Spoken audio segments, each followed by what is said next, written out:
Okay.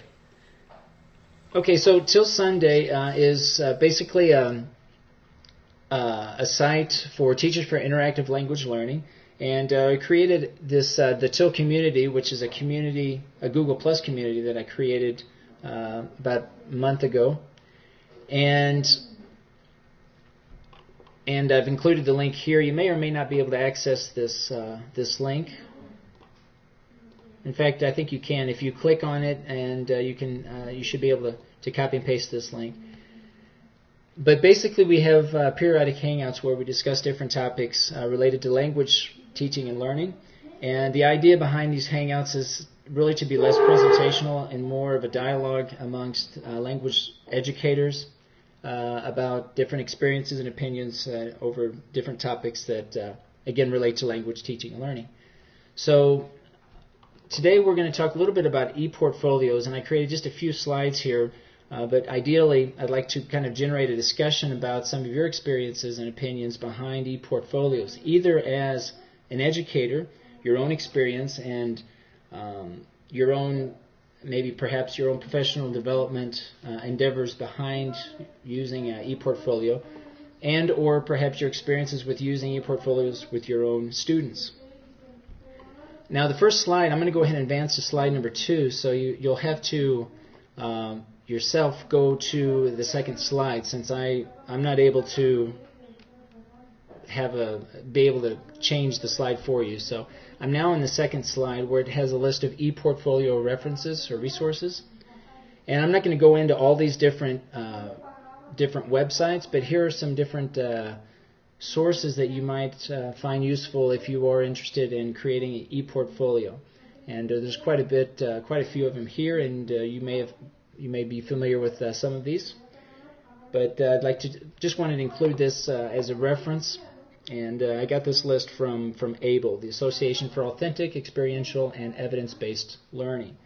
So this was I thought a good source to get started if you aren't using websites, to take a look at some of the different references that are available or resources, and see if any of those might meet your needs.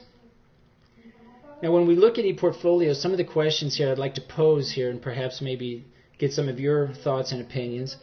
But personally, when I look at ePortfolios, I look at two different types. One being one ePortfolio that might focus more on the process, really the learning process over time and how one changes, and how an ePortfolio can reflect one's knowledge and understandings and how that has changed through perhaps reflections and so on. And another type that's more produced on outcomes or the final product. And we can even go further and look at it from either pre-service standpoint or in-service standpoint. So those who are studying and training to be English language teachers might have a different purpose and different e-portfolio than perhaps one who has already been in the field and has perhaps more experience. Their e-portfolio might look a little bit different. So a question I might want to pose here, and I'd like to get some of your feedback. What's your experience to date really with e-portfolios, either as an educator or as a learner yourself? Have you used e-portfolios, and if so, do they fall under one of these categories, one being more based on the process or another being perhaps more based on outcomes?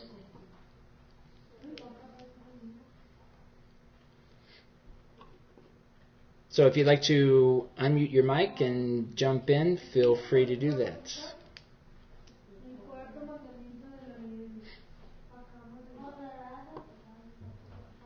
Okay, so Lane says that total novice, but we are starting to use them for students in my teacher ed department. Okay, so you're using it more for your learners, not so much then, Lane, for as in-service educators. You haven't seen other educators use e-portfolios for their own professional development? Okay. So they're using Digication? Okay. Would you like to share some ideas about Digication, how it's been helpful for your learners?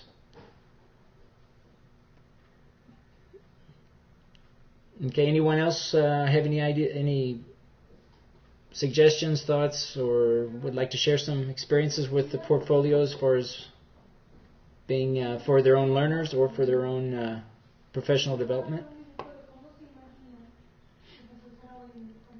Okay, we'll just chime in. Feel free to jump in at any point. That's fine. I'm going to jump now to the third slide. That's titled "What to Include." Another question that you might ask yourself is, well, what evidence would I include in developing either my own portfolio, or if I ask my students to create their own e-portfolio, what evidence should they include? And I'm referencing here this I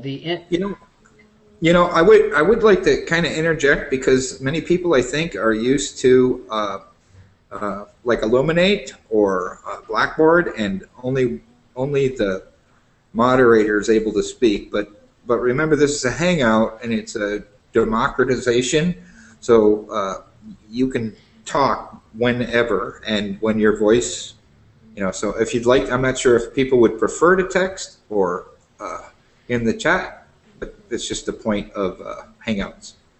Going silent again. Yeah, and that's a good point. All these sessions are being recorded as well, and the idea really is to share and talk and discuss opinions, and it's not.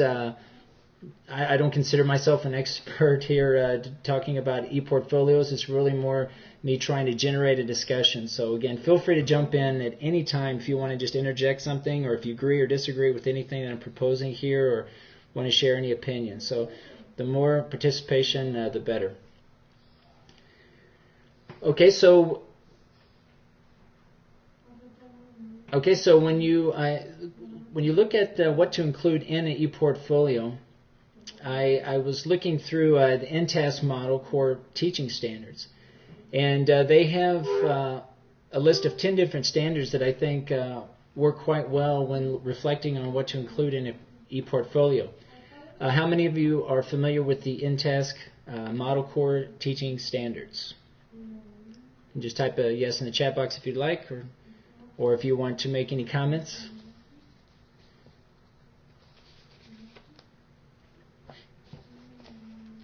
But the INTASC model is basically divided into 4 different sections. The first being based on the learner and the learning process. And they have 3 different standards that are directed towards learning. The first being learner development, the second learner differences, and the third being learner environments. And when we look at the language learning classroom or the language learning environment, I think we can easily see how those 3 standards might also apply to language learning. So instead of learner development, we might look at language learner development, language learning differences, and language learning environments. And that first section, focusing on the learning process, we might look at developing an e-portfolio that demonstrates our knowledge and skill level as it relates to the learning process, as it relates to learner development, as it relates to learning differences and learning environments. And I know Rob and I have had many discussions here with regard to Hangouts and how language learning, in fact, he's done this with some of his groups, and maybe, Rob, you can elaborate a little bit more on that, where he has used mobile technologies and Hangouts to really open the window into his own local culture and share that with other with language learners who may or may not be familiar with that. So I don't know, Rob, if you'd like to share some of your experiences with using different mobile technologies and Hangouts. Sure. Actually, what I'll do is I'll leave this Hangout. I'll get on my cell phone and I'll demonstrate. Isn't there some Aristotle or something that says that do it instead of discussing it? So I think I'll leave this Hangout from this camp, and then I'll rejoin the Hangout using my cell phone and give a demonstration of how I've used Hangouts to talk with students in Serbia, the kid in the favela in Brazil, the learner in Indonesia, and use the Hangout platform to have discussions with people regardless of where they are and things like that. So, yeah, and the good thing... Actually, I think I'll try twice and then I'll exit this. Okay, Rob. You still have, And Benjamin, just because you know I'm not a language teacher, if the room should fill up, please kick me out. Okay, you can do that. All right, I won't be offended at all. I think we're okay. We have 6 of us, so should be okay. Yeah, and as we wait for Rob here to get set up, are you going to go ahead and activate your Hangout, your mobile device? Okay. So as we wait for him, thinking in terms of e-portfolios, then I think, especially with Hangouts, and if you're doing a live broadcast, and since those are being automatically recorded to YouTube, which is the case in this particular session as well, I think we can see opportunities for creating e-portfolios with videos and being able to maybe create a playlist in YouTube, for example, where that is associated or linked to some sort of e-portfolio.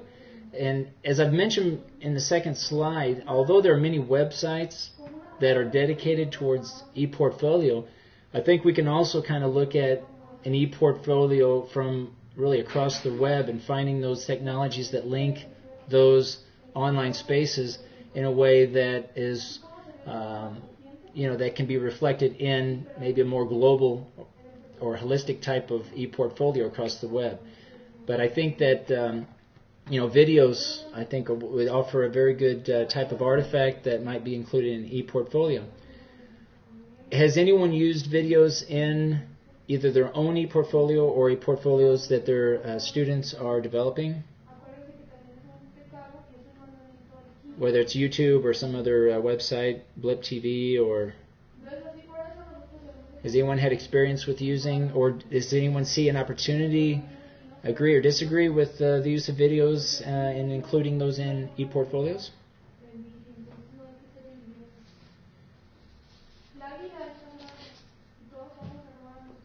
Okay, Lane, I'm not sure if anyone's talking. I don't hear anything, so you might want to check your mic. If it has been muted, just unmute it, mute it, and feel free to chime in. Okay, so Chris is saying he recorded videos and put them in YouTube. Great.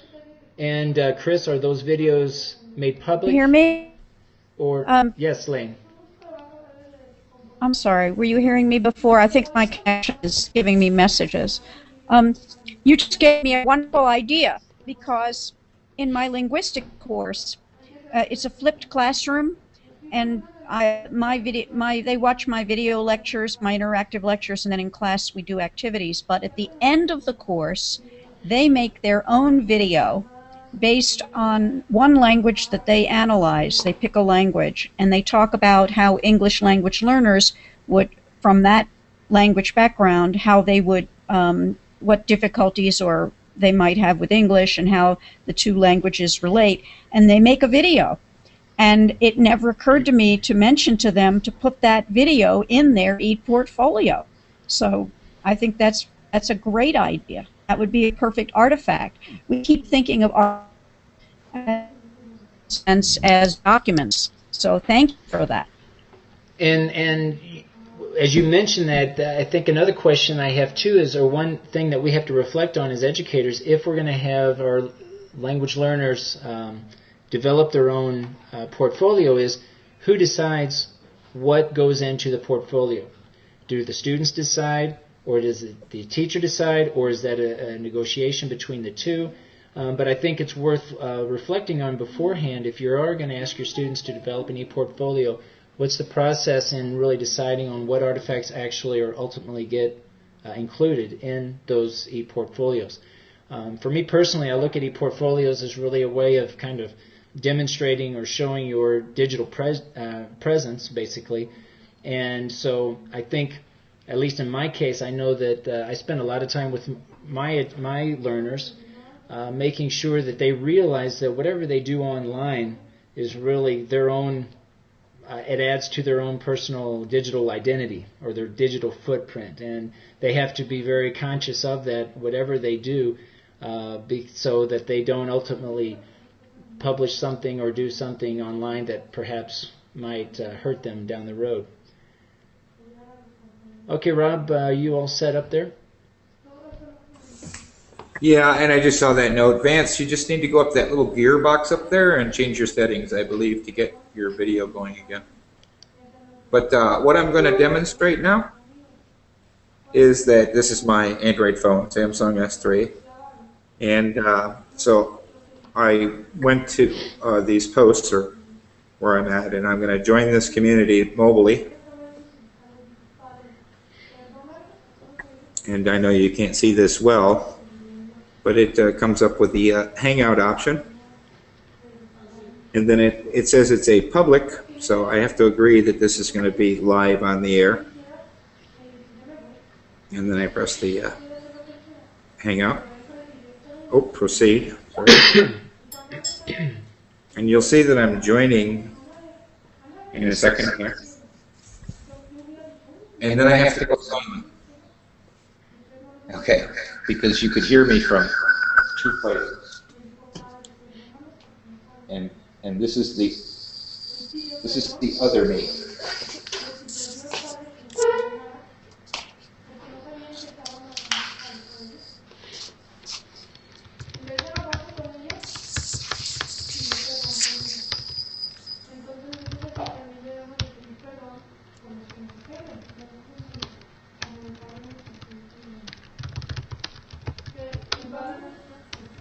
And I'll be right back. I need to get my headset on for this. Okay, Rob. As we're waiting here, I see some of you are using videos in some of your ePortfolios. Are those videos made public? Are they public videos that anyone can see, or are they private where it's just for either the students or the class or the educator? So I think Faith mentioned she's using videos. And Chris? Our ePortfolio site is all password protected. It's actually in Blackboard that they submit their portfolio to the portfolio committee. Okay.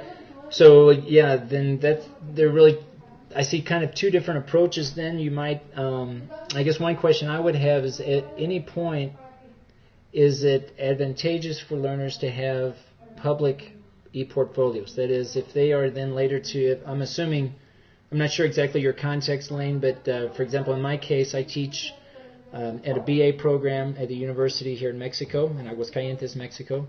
And so I'm teaching students to be English teachers. So at some point, I think it would be advantageous for them to at some point have ePortfolios that are public, so when they do go out and find that first job or subsequent employment, that they have this ePortfolio that they can draw on and have they can use in their interview when they're talking with potential schools and demonstrating what they know and understand. Does any one of you see any opportunities, or have you used any type of ePortfolio where some of the artifacts at least are made public and perhaps could be used for an interview to apply for a job? No, in fact, at our institution, the point is made that that is not the purpose of the ePortfolio. It's more of a graduation requirement. Okay. So I think one idea I'm getting from this conversation is that what I might want to do, at least for my TESOL people, is tell them that while they're creating the required ePortfolio, they could perhaps start building their own ePortfolio that would be public and that would be taken partially from what they've already created, but might have other things in it, etc., like you're saying right now. A different purpose. Right. Yeah, and I see that might be an easy transition, using basically some of the same artifacts that they use in a private ePortfolio and transition that into some sort of public space where others can see it, and maybe even using or working with a mentor or teacher and helping them decide what is the best types of evidence that I need to show off, and that could be a kind of a collaborative work, I think, with some of the teachers as well. Any other thoughts or opinions, suggestions? And Rob, if you're all good to go, feel free to jump in. I see your, looks like we're looking at your backyard maybe.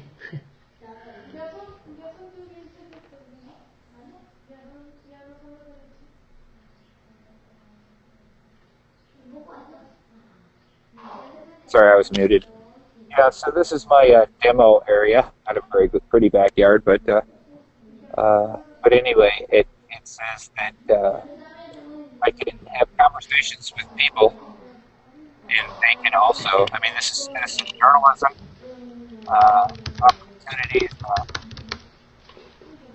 I've talked with brought other people into Hangouts, and they can be mobile. For instance, a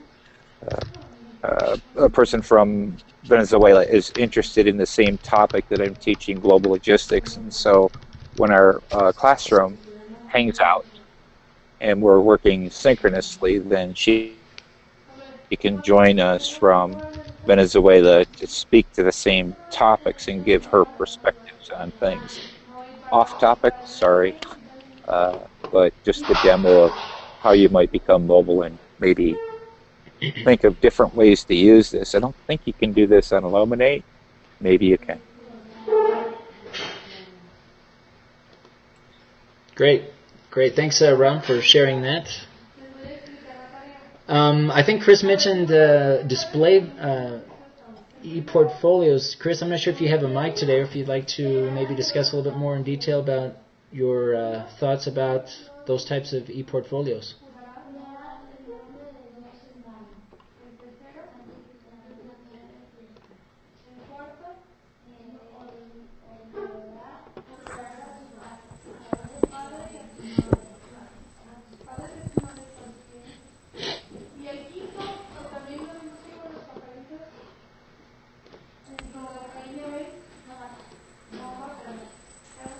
I don't know whether my microphone is working or not. Yes, it's working. It appears. Yeah. My idea for the future is that I would like my students to curate their collection of artifacts, which are just a repository of everything they've produced, regardless of quality, what stage they are in the learning process. But then to curate the best stuff and put it into a separate display e-portfolio that might be of interest for them to show off their talents at some other moment. And sorry, Chris, is this something that you have already implemented, or is this something still in the planning stages? Let's say it's imminent implementation. I hope this term to start getting that going with my students. The repository of their artifacts is ongoing and has been since October, but the next stage is to try to create this display repository and try to build up their pride in what they're producing. And what was their initial reaction when when you first started implementing this? Did they take on to the idea of basically publishing their work online? Did they take that on openly at the beginning, or was there a transition where you had to work with them and getting used to doing that? Some of them were a little bit shy, but nobody, held out against it. And I've got students who've put 70 recordings on their Posterous e-portfolios already, and we're not halfway through the year. And who ultimately decides what gets published online?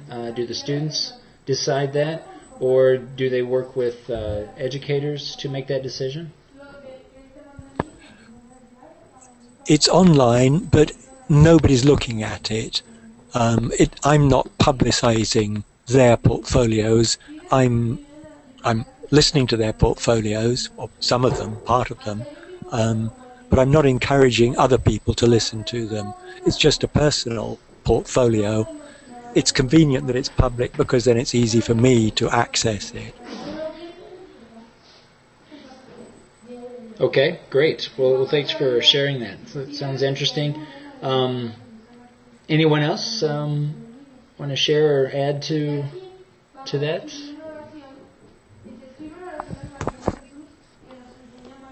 Well, I put over in the chat, I use, for different reasons, of course, I'm not sure because I haven't seen how you do e-portfolios, but I have all of my students in all of my classes create a Google site where they can work on projects or they can do individual portfolios. And I just find that the flexibility of Google Sites, you could do audio recordings, video recordings, put anything that you would like there. And then as far as an instructor, the relationship, then they can share, and I can be notified anytime there are new posts, or I can be notified only when I go there, and all those different types of things, and then they can continue on with them. So I'm not sure. You guys might have much more advanced things. I'm not from your world there.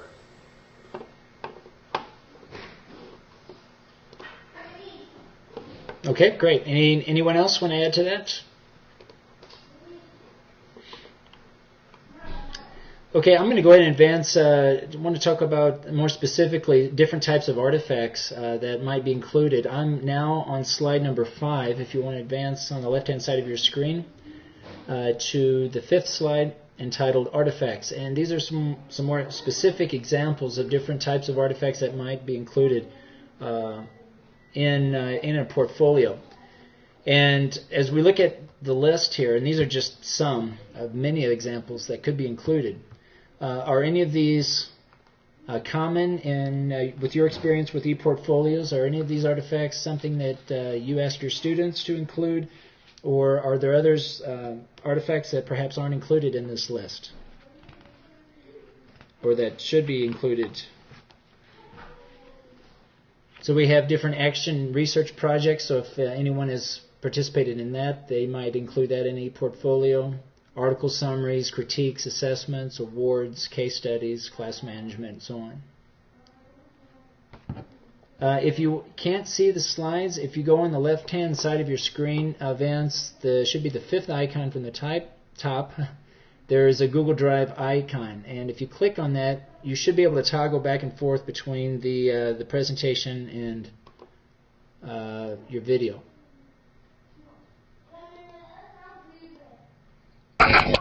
No, I don't see. I've got the top icon is a chat, right. Then screen share. Oh, Google Drive. I see. Oh, okay, cool. Nice. Okay, thanks very much. Okay, so I'm on slide number 5, Oh, and I have yet to find a way to actually have a presentational mode where I force everyone to see the slides that I'm viewing. So you'll have to click on slide number 5 if you want to see the list of artifacts, which was what I'm discussing now. And now these are some examples. Any different types of artifacts that perhaps aren't on this list that you have asked some of your students to use in some of their ePortfolios?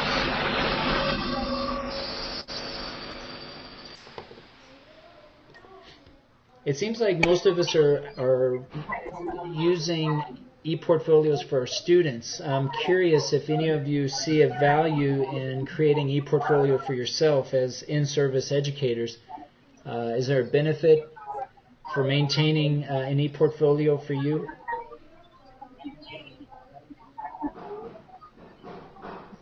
Yeah, Faith mentions most significant change stories, and that's a great type of artifact, I think, especially when you look at the process, looking at the learning process and reflective process, and sharing those change stories with others. Yeah, there's been a lot of research on most significant change stories. I think that's definitely a good option.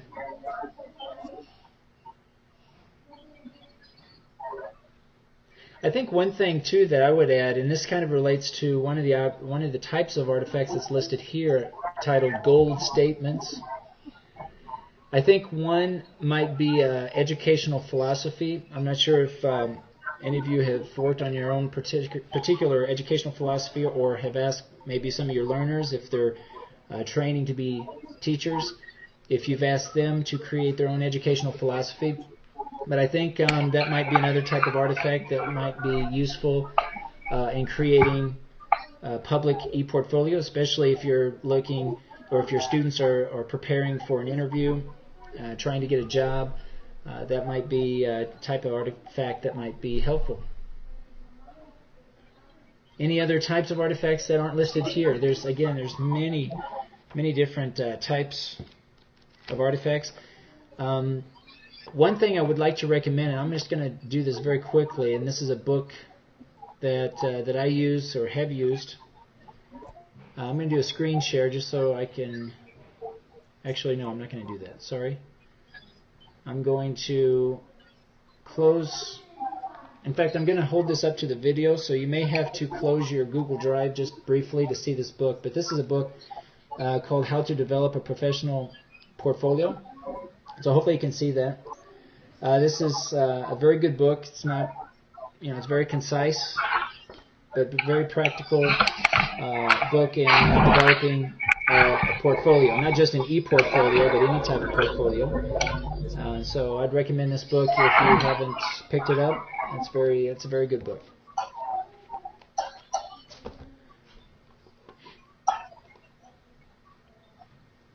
Okay, and so moving on here, if no one wants to share, has anyone developed an educational philosophy? Just curious. And is that, do you think, a likely or a helpful artifact to include in your own personal e-portfolio if you consider an e-portfolio important for your own professional development?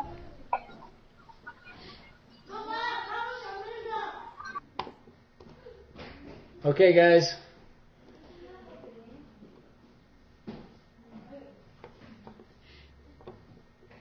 Okay, I'm going to go ahead and advance to slide number 6, and I just included a link here. This is one of my web pages that I use where I include my own educational philosophy. But I think, again, just to repeat here, I think it is important and helpful to have an educational philosophy as part of one's e-portfolio. Again, whether you're an in-service educator or pre-service educator. And one of the exercises I did with some of my students last semester was ask them to develop an educational philosophy as a part of an applied linguistics course that I taught. And I think it was helpful for them to kind of see and reflect on their own personal role as a teacher, what the roles of their own students would be, and kind of make them reflect on what it is to be a teacher, and for them to understand that any educational philosophy really is in a constant state of change. As they change as individuals and teachers, their educational philosophy will also change over time. So I think it's a good exercise for pre-service educators who are perhaps doing this for the first time and really looking at their own approach to teaching. Okay, Vance, thanks for coming in. And we'll basically conclude. I don't have much more really to say unless anyone else wants to add any more information about e-portfolios. Feel free to share that as we get ready to conclude here. I know we're running over time here. We originally scheduled this session from 9 to 10, but because some of you came in a little bit later, hopefully this hasn't been inconvenient for you to stay a little bit over. Anyone want to make any closing statements about e-portfolios, whether it's something that they have experienced in the past or something that they plan to do in the future?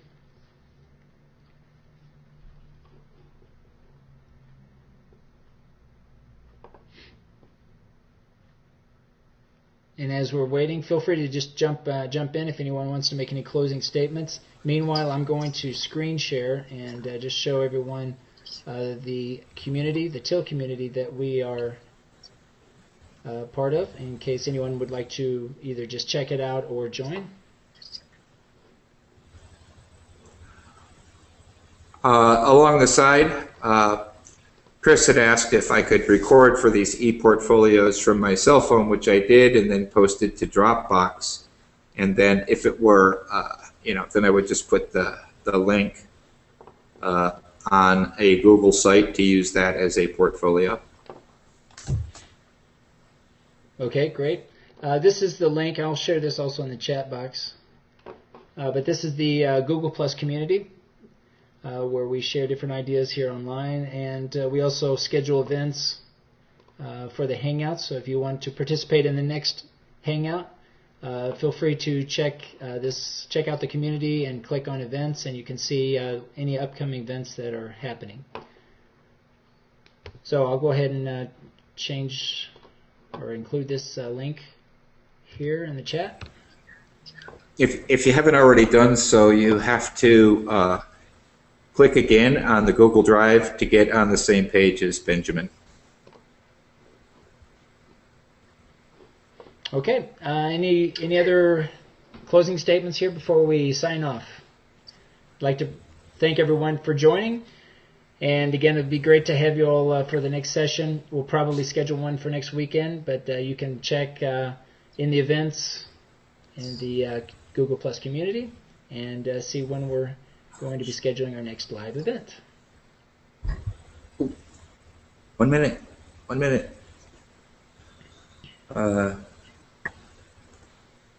Hang on. 1 minute. I think Rob's going to experiment with some effects here. I just got prompted that you added an effect, Rob. Yeah. There you go. Excellent. See you later. All right, thanks everybody. We're signing off, and hopefully we'll see you next time. Take care. Have a good day, good evening, wherever you are, and we'll see you later. Bye for now.